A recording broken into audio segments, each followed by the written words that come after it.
Okay, my meal prep, I'm making it for 6 days. The good thing about my meal prep for me is I can eat the same thing multiple times a week.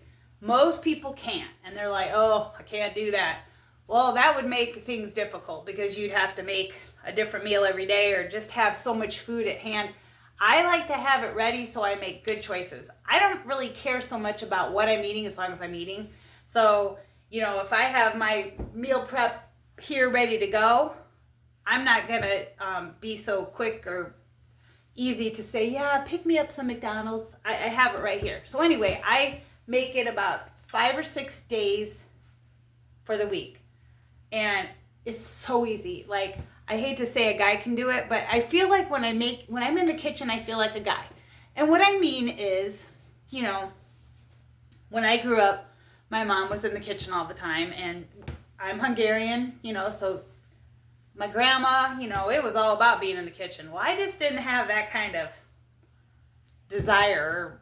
I was more hanging outside with my brothers or friends that wanted to play, but I would be there to eat.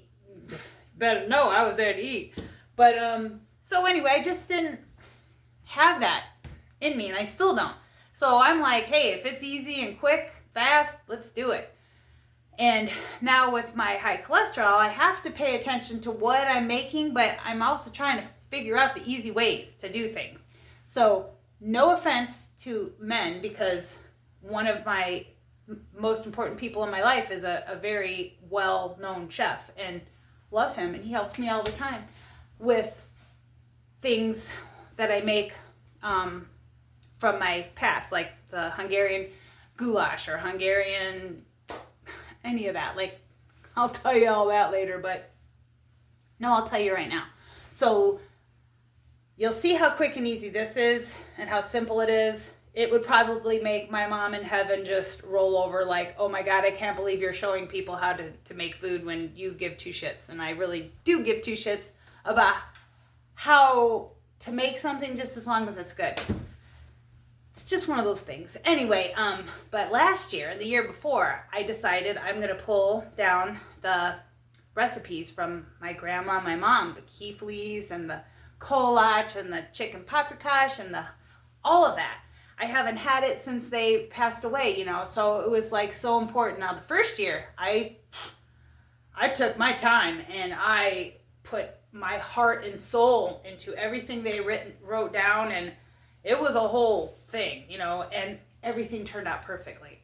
The one thing that I had a big mishap about was I was putting pepper in the very last thing. I was just putting a little pepper in the chicken or in the the goulash, and I didn't have the lid on, so the lid fell into the goulash, and I thought I would die. So it was good, but I don't know of any trick or tip to get a whole shit ton of pepper out.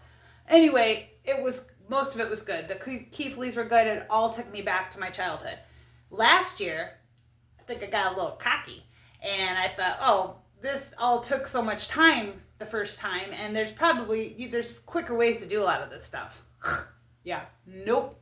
So I was very disappointed because I wasted a lot of money, and a lot of what I made was not good. And I learned to appreciate the time that my mom and grandma took in the kitchen to make these things. And, from now on, when I do these things, I will, again, take my time.